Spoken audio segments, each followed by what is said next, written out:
Greetings fellow men, Servus Männer, it is Red Pill Germany again, and in this video I want to comment on what many people have been fearing since the early days of the Trump campaign already. In the light of recent events in the Middle East, many people who rooted for Donald Trump and many people who voted for him in the presidential elections feel betrayed now. And in fact, many people have warned that he might just be like all the others and he is telling people what they want to hear. He promised them a wall and he promised them to end these foreign wars he is engaged in, to end this breach of international law and this waste of human life and taxpayers' money that his predecessors, the presidents and the governments who came before him, were so notorious for. So I choose the title still better than Hillary because he has not done anything that is as outrageous as what Obama and Hillary have done, or like a full-scale invasion like George W. Bush. But it is clearly not what his supporters expected, and it is clearly a hostile act and an intervention. Also, many people see that the US and their allies are really fighting on the wrong side here. They think that the goal should be to fight against radical Mohammedans who threaten relatively stable governments. And the goal should be to talk and collaborate with Russia where necessary in order to stabilize the region. Now it turns out that the US, for example, is not fighting against these radical extremists, but they're actually supporting them. And now let's look at some international reactions. Who are they getting applause from? Turkey, for example, is praising the United States for this military operation. Also, Israel is pleased with their largest ally that they intervened in order to destabilize their neighbor. Now, is this what America has become? The enforcer of some weird local Middle Eastern countries? So you might want to ask yourself, who is actually threatening American lives? I don't think Syria is threatening the security of the United States, the UK or France. The people who come out of Syria because it is destabilized are in fact threatening the security at home here, in Europe at least. So then what does Angela Merkel have to say? Because many of these displaced people will end up on welfare here in Germany, while in addition they turn our inner cities into dangerous slums and hotbeds of crime. Angela Merkel voiced her full support of this military engagement in the Middle East, while she herself does not actively participate in it. The German opposition, in contrast, has criticized the German government for its position on this matter. The AfD said that we do not know who committed these crimes that were used as the excuse for these strikes, while the Green Party and the Communist Party reminded the people that these actions are a violation of international law and illegal. In this case, I have to say I couldn't agree more with them.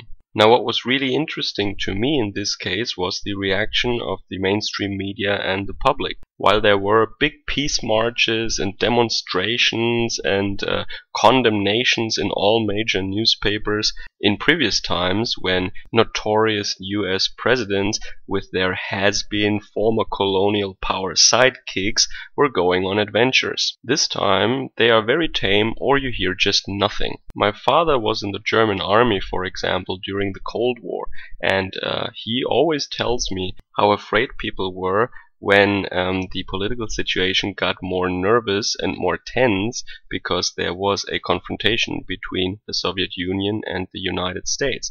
The soldiers were all called in the barracks for duty, and they couldn't go out. They had to be ready for anything that would happen, and we knew in Germany if a nuclear conflict would ensue, then we would be target zero and we would be wiped out completely as an opening move in that war. At the moment, nobody really seems to care or not see that danger at all. Now, I'm not saying that the situation is as critical as in the 70s or 80s or during the Cuban Missile Crisis or something, but a little bit more peace movement, a little bit more warning words, and a little more caution when dealing with a strong nuclear power like Russia would be in order, I think. And that also doesn't mean that we should let Russia get away with anything they do. But is it already controversial or out there to ask for proof before striking another country? Or is it so crazy to team up with Russia against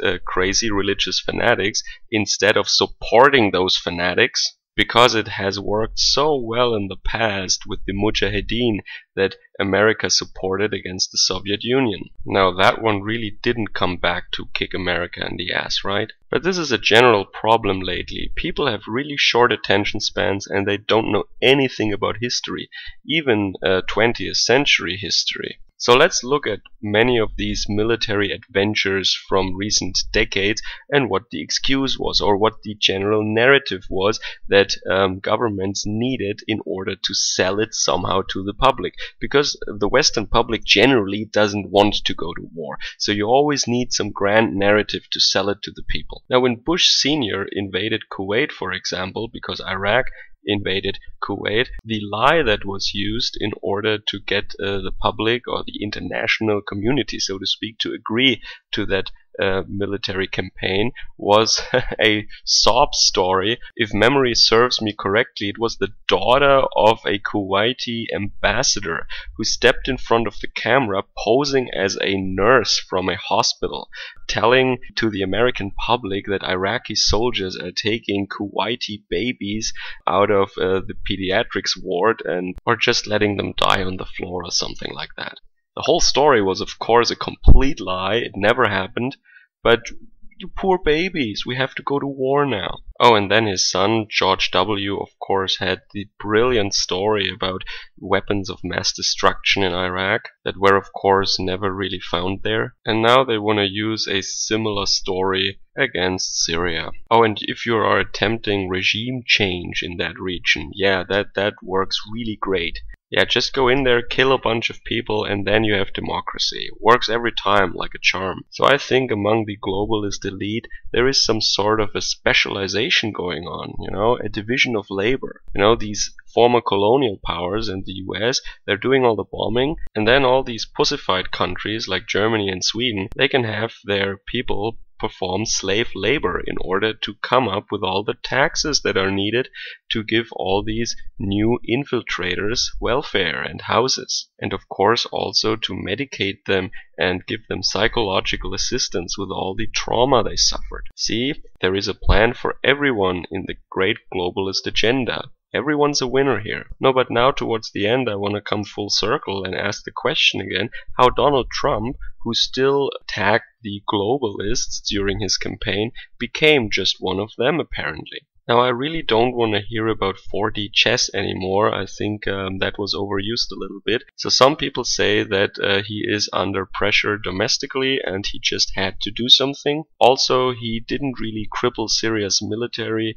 He took out very specific targets in a very limited fashion, but still he did what he promised he wouldn't do, and he is supporting those extremist groups he vowed to fight against. Now I know that the President of the United States cannot single-handedly change the education system or taxation or certain other laws, but in questions of war and peace, as far as I know, he has the ultimate authority. So normally people invoke the presence of a deep state when they want to explain why a government or a president cannot do what they want to do.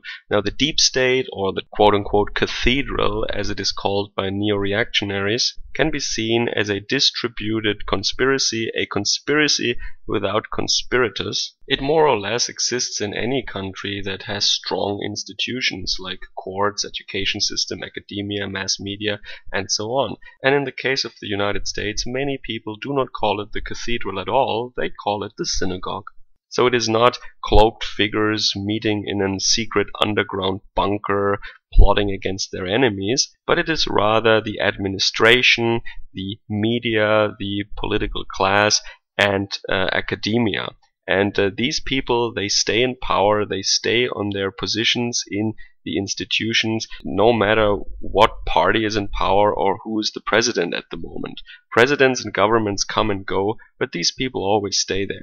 So in Turkey, Erdogan was always talking about the deep state, for example, and in the context of Turkey, these were the old, more Europe-oriented elites of Turkey who were faithful to Kemal Atatürk, the founder of modern Turkey. And they were everywhere, in the courts, in the military, in the administration, and they made it very hard for him to establish his Mahometan republic there, or his theocracy, if you will. But now, over the years, he could finally deal with them after waves and waves of purging these institutions. So they ended up in prison or exile, or they were just fired. So, and it is the overall culture of these elites on these key positions, from education to the courts to the administration, and their collective will, if you wish, manifests in decisions and courses of action.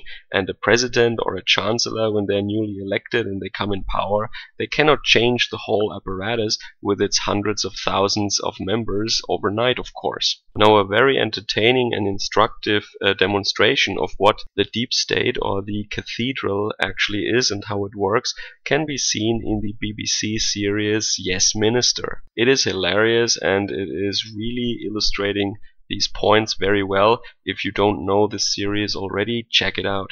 But I think in this particular case, this does not explain what we're seeing here. Unless President Trump has to throw them a bone or something, or he just needs to create a diversion of some sort. So ultimately, we don't know if Donald Trump is just part of the big conspiracy to destabilize the Middle East and have Europe overrun by hostile, barbaric xenoi. I mean, when you look at a map, you have to be really blind not to see a pattern in there. Destabilizing Greece in the Euro crisis, in which Goldman Sachs actually played a key role, and then destabilizing Northern Africa and supporting really weird groups there. Also this hype about the Arab Spring back then, taking out Gaddafi, destabilizing Egypt and Syria. All that really shows a pattern, don't you think? Bear in mind, of course, that none of these countries have attacked the West in any way or put any of us in any form of danger. So what certain Western powers are doing here is not self-defense. It is not increasing the stability and security of the region or the world as a whole. Can't we agree already that we should just stop this stuff? And if you are a disgruntled Trump voter or Trump supporter, yeah, hold his feet to the fire and let him know that you expected something better from him. So let me know what you think about all this mess in the comment section down below, and enjoy the rest of your weekend. As always, Servus, Kameraden.